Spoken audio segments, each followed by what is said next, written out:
大家好，我係琪琪，今日同大家介紹一啲最新嘅充電寶。大家都知道而家上飛機啊，或者火車啊呢一種一定要有嗰個3C 認證嘅嗰個標誌嘅充電寶先至可以上到。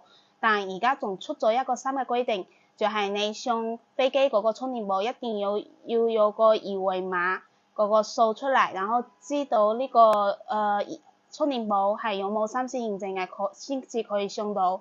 那舊一年大家買啲充電寶都冇呢一個嘛，所以大家就想，那我而家要點算呢？那而家我就有呢種出咗最新嘅呢種充電寶可以俾大家選擇啦。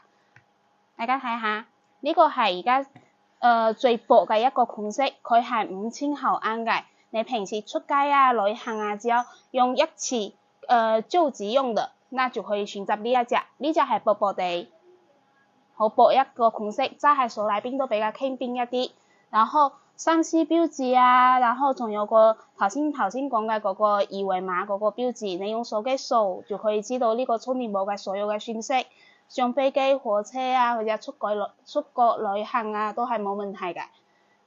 呢一隻就係5000嘅，平時你救機用啊都可以。然後佢仲有一個好得意嘅地方，就係呢個可以當一個支架用，咁樣放喺呢個位。那你手機放喺呢邊，除咗當充電寶用，仲可以當一個支架。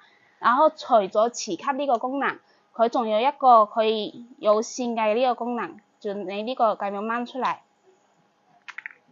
喺裏邊你可以睇到呢個有個蘋果頭同 Type-C 頭兩用嘅，然後呢個都有兩個接口，都係可以當輸入同輸出嘅。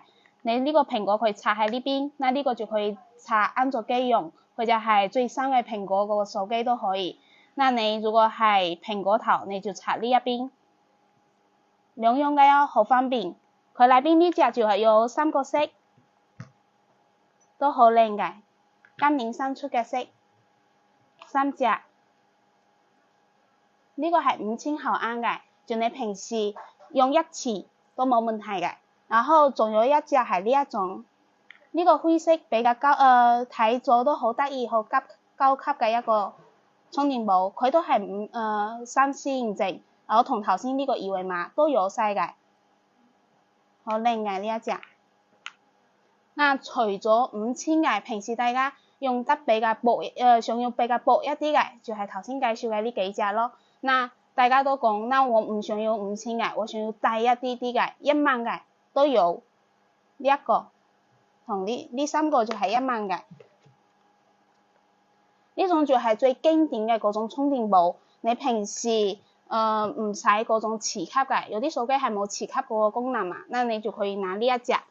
佢都好細，好揸，咁樣一隻手都可以揸住嘅，冇問題。然後佢裏邊呢個都係有2條線，你蘋果手機啊、安卓手機啊都可以用到。然後都係有3C 認證，二維碼嘅信息都有晒嘅，細個。然後呢個都可以睇到你嘅電量，呢個充電寶有幾多電量。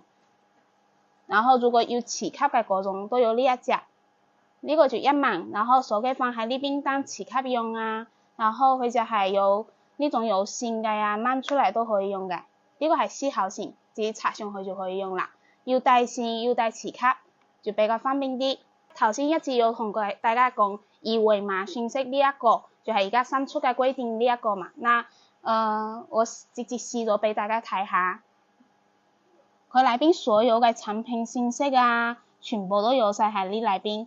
呢個外觀，然後仲有呢個所有嘅有冇3C 認證啊，然後證書啊，呢種全部都可以睇到，上邊嘅圖片啊呢種都有。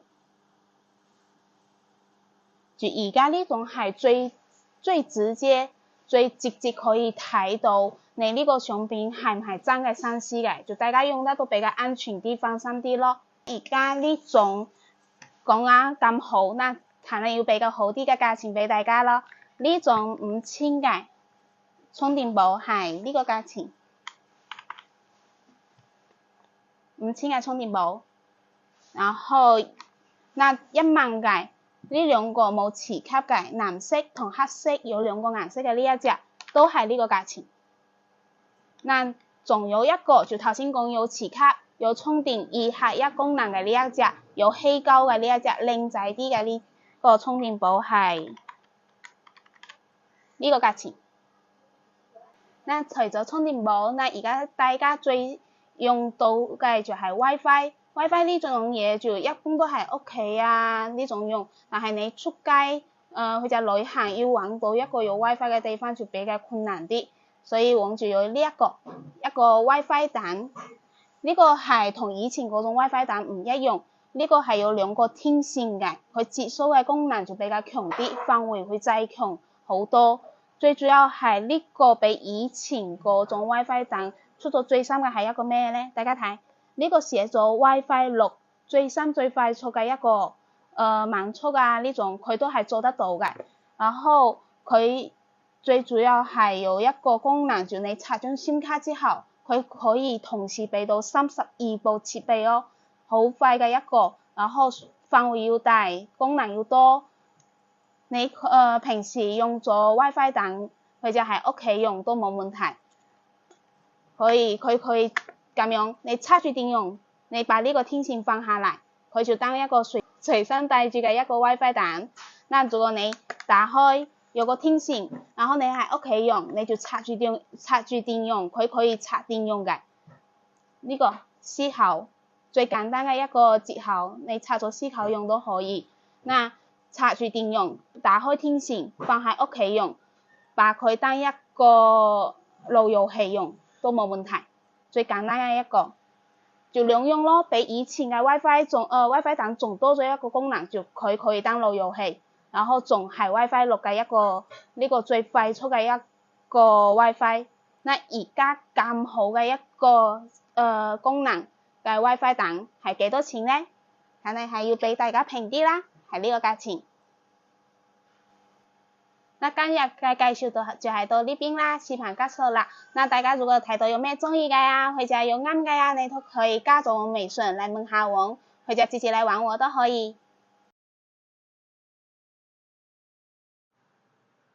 我哋喺華強北地鐵站出嚟，行到 E 出口，跟住可以見到一個 E2同埋一個 E1。E1 上去嘅話就全部都係要爬樓梯嘅，所以我哋要喺 E2坐自動扶手電梯上嚟，順住扶手電梯直行，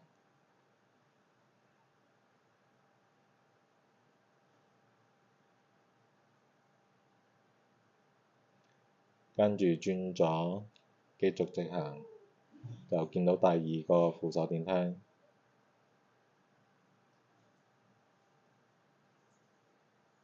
都係直行，可以見到 E2出口。喺呢度見到 E2出口，我哋右手邊可以見到中國移動，繼續直行就可以見到賽格經濟大廈。好，到咗賽格經濟大廈啦。喺賽格經濟大廈右手邊直行，唔係門口嘅。直行第9間鋪，可以見到上面嘅鋪位有寫住 A07號鋪就到啦。